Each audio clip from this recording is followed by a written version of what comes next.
तेरा वचन मेरे पाँवों के लिए दीपक है और मेरे मार्ग का उजियाला है। तेरा वचन मेरे पाँवों के लिए दीपक है। पहला पाठ न्यायकर्ताओं का ग्रंथ अध्याय 2 पद संख्या 11 से 19 तक। इस्राएली प्रभु की दृष्टि में पाप करने और बाल देवताओं की पूजा करने लगे। उन्होंने प्रभु को, अपने पूर्वजों के ईश्वर को, जो उन्हें मिस्र से निकाल लाया था, छोड़ दिया।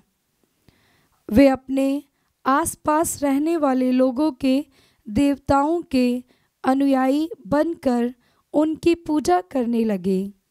उन्होंने प्रभु को अप्रसन्न कर दिया।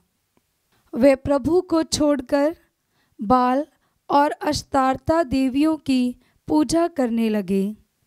तब प्रभु का कोप इस्राएलियों के विरुद्ध भड़क उठा। उसने उन्हें छापामारों के हवाले कर दिया, जो उन्हें लूटने लगे। उसने उन्हें उनके शत्रुओं के हाथ बेच दिया और वे उनका सामना करने में असमर्थ रहे। जब वे युद्ध करने निकलते तो पराजित हो जाते थे, क्योंकि प्रभु उनके विरुद्ध था, जैसा कि उसने शपथ खाकर उन्हें चेतावनी दी थी। जब जब इस्राएलियों की दुर्गति बहुत अधिक बढ़ जाती थी, तो प्रभु न्यायकर्ताओं को नियुक्त किया करता था, जो उन्हें लूटने वालों के हाथ से बचाया करते थे। किंतु वे न्यायकर्ताओं की बात नहीं मानते और पथभ्रष्ट होकर पराये देवताओं की पूजा और उपासना करते थे। वे प्रभु की आज्ञा पर चलने वाले अपने पूर्वजों का मार्ग शीघ्र ही छोड़ देते थे। वे अपने पूर्वजों का अनुकरण नहीं करते थे। जब प्रभु उनके लिए कोई न्यायकर्ता नियुक्त करता था, तो प्रभु उसका साथ देता, और जब तक न्यायकर्ता जीता रहता था, तब तक प्रभु इस्राएलियों को उनके शत्रुओं के हाथ से बचाया करता था। क्योंकि जब वे अपने अत्याचारियों के दुर्व्यवहार से पीड़ित होकर करहाते थे, तो प्रभु को उन पर तरस आता था। परंतु जब वह न्यायकर्ता मर जाता था, तो वे शीघ्र ही अपने पूर्वजों से भी अधिक घोर पाप करते थे। वे पराये देवताओं के अनुयायी बनकर उनकी पूजा और उपासना करते थे। उन्होंने अपनी पुरानी आदतें और हठीला व्यवहार कभी नहीं छोड़ा। ये प्रभु की वाणी है। ईश्वर को धन्यवाद। भजन अनुवाक्य। हे प्रभु, तू अपनी प्रजा को प्यार करता है, हम लोगों को भी याद कर। हे प्रभु, तू अपनी प्रजा को प्यार करता है, हम लोगों को भी याद कर। उन्होंने उन राष्ट्रों को नहीं नष्ट किया जैसा कि प्रभु ने उन्हें आदेश दिया था, किंतु वे उनसे हिलने मिलने और उनकी रहन सहन अपनाने लगे। अनुवाक्य। हे प्रभु, तू अपनी प्रजा को प्यार करता है, हम लोगों को भी याद कर। वे उनकी देवमूर्तियों की पूजा करने लगे और यही उनके लिए फंदा बन गया।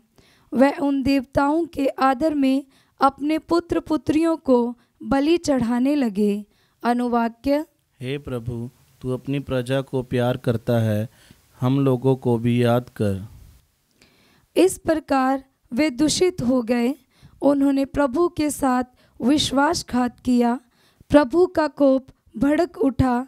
वे अपनी प्रजा से घृणा करने लगा। अनुवाक्य। हे प्रभु, तू अपनी प्रजा को प्यार करता है, हम लोगों को भी याद कर। उसने बारंबार उनका उद्धार किया, किंतु वे अपने कुकर्मों द्वारा उसके विरुद्ध विद्रोह करते रहे। फिर भी जब जब उन्होंने दुहाई दी तो उसने उनकी दुर्दशा पर दया की। अनुवाक्य। हे प्रभु, तू अपनी प्रजा को प्यार करता है, हम लोगों को भी याद कर। जय घोष। हालेलुया। अनुवाक्य। हालेलुया। धन्य है वह जो अपने को दीनहीन समझते हैं, स्वर्ग राज्य उन्हीं का है। अनुवाक्य। हालेलुया। पवित्र सुसमाचार संत मत्ती के अनुसार अध्याय 19 पद संख्या 16 से 22। एक मनुष्य ने यीशु के पास आकर कहा, गुरुवर, अनंत जीवन प्राप्त करने के लिए मैं कौन सा भला कार्य करूं? यीशु ने उत्तर दिया, भले के विषय में मुझसे क्यों पूछते हो? एक ही तो भला है। यदि तुम जीवन में प्रवेश करना चाहते हो तो आज्ञाओं का पालन करो। उसने पूछा, कौन सी आज्ञाएं? यीशु ने कहा, हत्या मत करो, व्यभिचार मत करो, चोरी मत करो, झूठी गवाही मत दो, अपने माता पिता का आदर करो और अपने पड़ोसी को अपने सम्मान प्यार करो। नवयुवक ने उनसे कहा, मैंने इन सब का पालन किया है, मुझ में किस बात की कमी है? यीशु ने उसे उत्तर दिया, यदि तुम पूर्ण होना चाहते हो तो जाओ, अपनी सारी संपत्ति बेचकर गरीबों को दे दो और स्वर्ग में तुम्हारे लिए पूंजी रखी रहेगी। तब आकर मेरा अनुसरण करो। ये सुनकर वह नवयुवक बहुत उदास हो गया और चला गया, क्योंकि वह बहुत धनी था। यह प्रभु का पवित्र सुसमाचार है। क्रिस्त की जय।